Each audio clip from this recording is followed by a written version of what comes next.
Alright, gamers, we are back for a pretty chill fight. After a gauntlet of hard double battles, triple battles, boss battles, careful encounter routing, finally we have a fight that's not that hard against Fostige, our rival here. And oh my god, I'm looking forward to it. I've had a pretty fun time playing this game the past 2 days, basically just running through the cave, getting some encounters. I've revived my motivation to play this game. We've got 3 new encounters here, 3 new water types, plus another new one on our team. 2 new fairy types, 3 new water types. Luvdisc is a fairy type in this game, Golduck is a psychic type in this game, 2 Swift Swim Pokemon. They could have all been Swift Swim, but we missed it on Horsey, which is actually pretty good because Winona, which is a boss before Drayden, is Perma-Rain, and Marlin, which is the 8th gym leader, is also Perma-Rain. So 2 Swift Swim mons that I didn't have any at all before is really good. I also only actually had, like, even though waters are really common typing, I only had 4 water types with Swanna, Swampert, Samurott, and Corsola before these 3 encounters, so I've almost doubled my number of water types. I've tripled my number of fairy types. So just, like, I think this is good. I think this is pretty good. This thing is basically just War Starmie. A Quadrasys for water is good. A fairy type for Drayden is good. Like, I'm pretty happy with all these encounters. Nothing is blowing me away, but they're pretty good. I get a guaranteed Jellicent on, like, right after this rival fight, which is really good. It has a 50% chance at water absorb, so a potential really good mon for Marlin, but also just an amazing Pokemon in general, right? I've been struggling with fighting resistances for a while, so I've picked up 3 new fighting resistances with Altaria, Luvdisc, and Golduck, and we're going to pick up another fighting immunity in addition to Chandelure with Jellicent. So I'm looking for, this box is looking pretty good. We've got, like, this top row, like these 4 particularly, just really aren't coming to any fights ever. Machoke really isn't either. Wigglytuff's almost never come. But really every other Pokemon in the box has gotten some use. This thing's finally going to evolve in 3 boss battles. After 3 more boss battles, it'll evolve. It'll evolve right before Winona and Drayden, so that'll be good. And then these things, I'm keeping at low level so that I can potentially use them as pivots for double battles, because we have a lot of those coming up. So, but yeah, the box is pretty good. In addition to all that, we have this team. I think I've realized just how good Swan is. Swan is not coming to this fight, unfortunately, guys. I'm sorry. It probably could have, but there's no reason to bring it. But Swan has been, Swanna has carried. Like, the last, like, 8 fights, Swan has come to, like, 6 of them. Like, actually an incredible mon. I realize how good Swanna is. Archeops has been really good. Obviously, Chandelure, dude. Chandelure carried that last one. Swampert's good. Infernum's pretty solid. And then this whole team. I've got some plans for Samurott on this split, which I'm really excited for. I've been waiting to use this thing. And yeah, I'm generally enjoying this box. I don't think we have anything broken. I still haven't gotten my Hidden Grotto encounter. I did check 2 new Hidden Grottos, one of which was a Corphish, one of which was a Krabby, the 2 crabs, both of which are mid. But basically at any point I could go back, I could grab a Venusaur, a Mamoswine, or a Blaziken, which are pretty good. I haven't had a reason to do so yet, but we have all those in addition to everything here, and with these past couple splits, like picking up Skarmory, picking up Chandelure, Altaria, Luvdisc, it has given us, I think, a lot of extra type coverage, a lot of resources against fighting types, and has really helped round out our box. We're still kind of low on grass types, and that might be something that gets helped, but we have a good number of encounters still before Drayden, and yeah, this is the box update. I think, yeah, Chandelure has been amazing, Swan has been amazing. Like, this box has been pretty solid. And you guys can just go back and look at the videos of, like, what Pokemon have done really well and have come to a lot of fights. Really, every Pokemon in this team is pretty good. This is our first time using Altaria. This is one of our first times using Haxorus, but, like, these 4 have proven pretty good, pretty solid. So, yeah. That is the update here. Only 2 fake outers, unfortunately, since we lost Dugong. Oh, I can also show you guys the death box for anybody who's this is their first time. 7 total deaths, all of which are pretty good Pokemon except for Purugly. Purugly's the one I would consider kind of mid. Meganium is actually so good, though. Like, Meganium would have been huge for so many fights. I'm still pretty upset about Victini. These 2 I think are good, but I haven't, like, intensely missed them at any point. Like, there hasn't been a point where it's like, I wish I didn't lose that Pokemon. That, like, these 2 I totally have experienced that with. Dugong I might experience coming up with against Winona and Drayden. I'm sure I'm gonna miss it, but not too bad there. Long-winded intro, probably gonna be longer than this actual fight. but I figured some people want to see the box. They want to see encounters. So those are, we've gotten 4 encounters since the last video, 6 encounters since Skyla, which has been pretty good. And I still think we have Seaside Cave, which I've delayed. I'm probably going to get that after Drayden. But we have Route 13, Route 12. Route 13 is going to be our Jellicent. Route 12, Village Bridge, Route 11, and I think Route 9.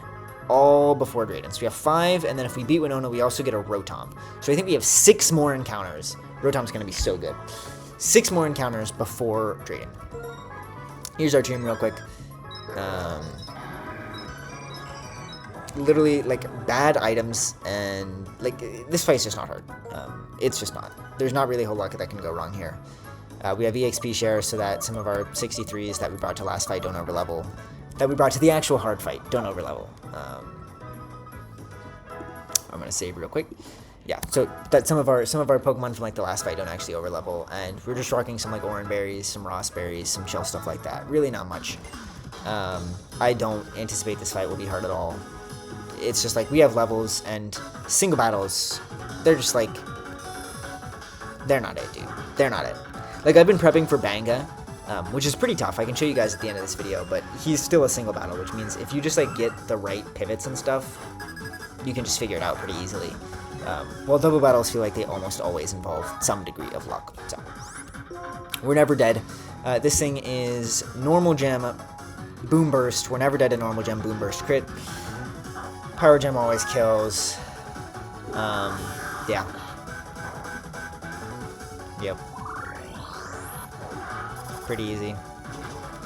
We're gonna bait in Superior for a Leaf Blade. Leaf Blade always kills me.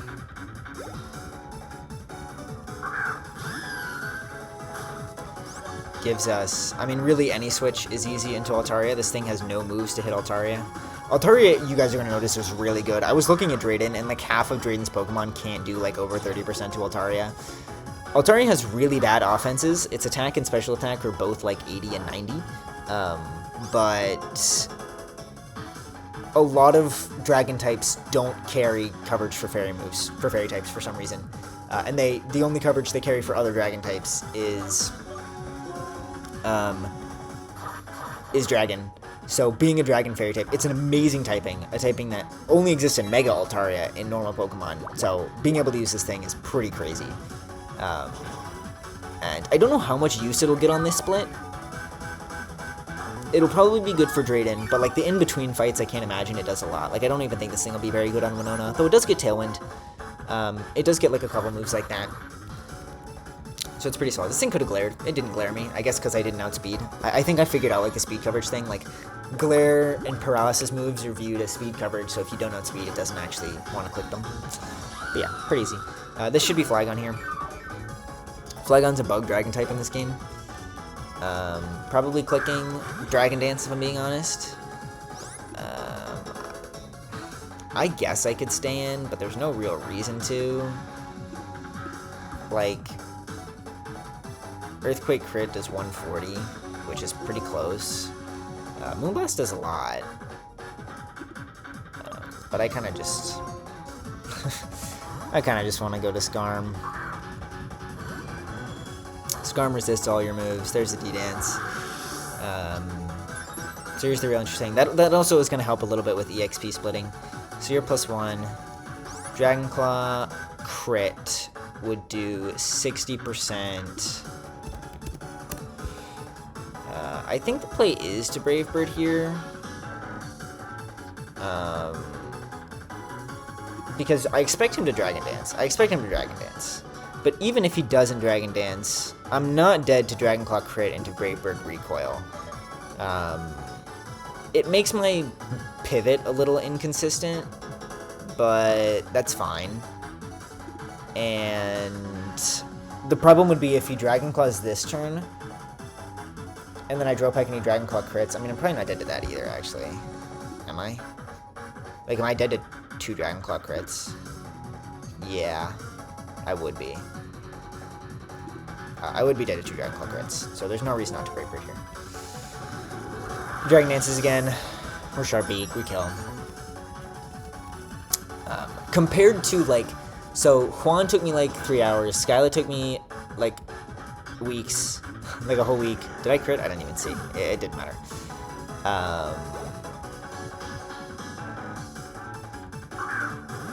Electros. I don't know why I thought I already... Whatever. It's fine. Am I dead here? Hopefully. Sometimes. So that means it might coil. It doesn't really matter. I spent like 5 hours prepping for Bianca. We talked about that because I prepped a full strategy, realized it wasn't going to work, and then had to switch. Bunch of troubles. But this fight, I prepped for about 15 minutes. And you can see me doing prep live. I didn't even heal my Earthquake. I literally taught Earthquake as a TM 10 minutes ago. But it doesn't matter. This thing clicks coil. Let me actually, there's one thing I do want to check here, which is if you're +2 defense, do you live 2 Earthquakes? No. Okay.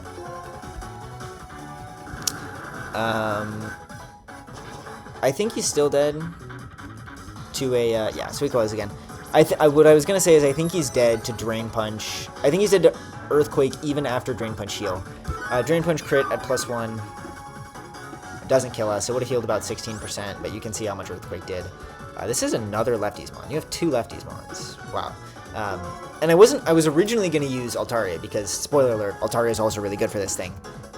Better than Haxorus actually because it resists Drain Punch, but I realized Haxorus has Mold Breaker Earthquake, which is kind of invalidates the entire purpose of Electros being a Levitate Pokemon. So goodbye, Electros.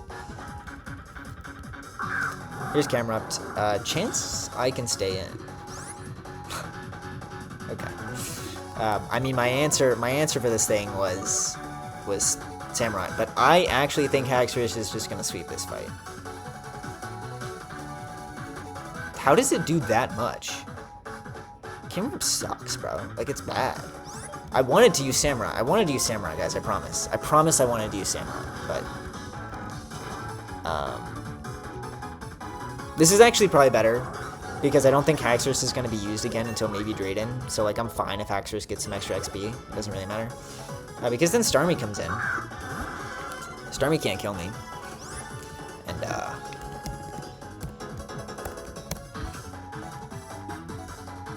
Haxorus is pretty good.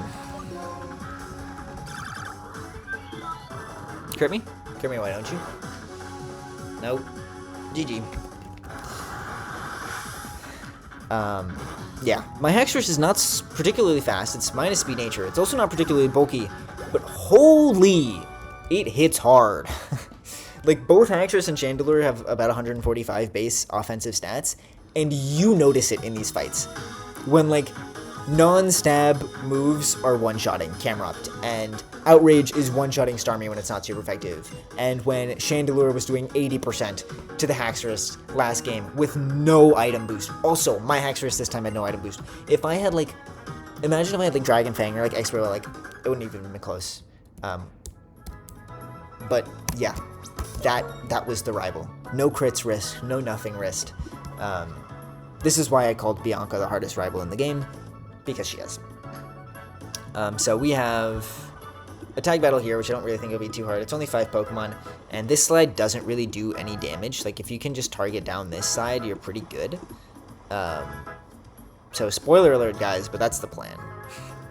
And that'll be the next fight. And we also have Banga. Banga's a single battle. I've already prepped probably about half this fight with my kind of just like some thought ideas, but I've done some basic calcs, and I'm feeling not bad about it. This Garchomp is pretty scary. And, I mean, there's some Pokemon here that are scary. V-Create on Emboard has a ton.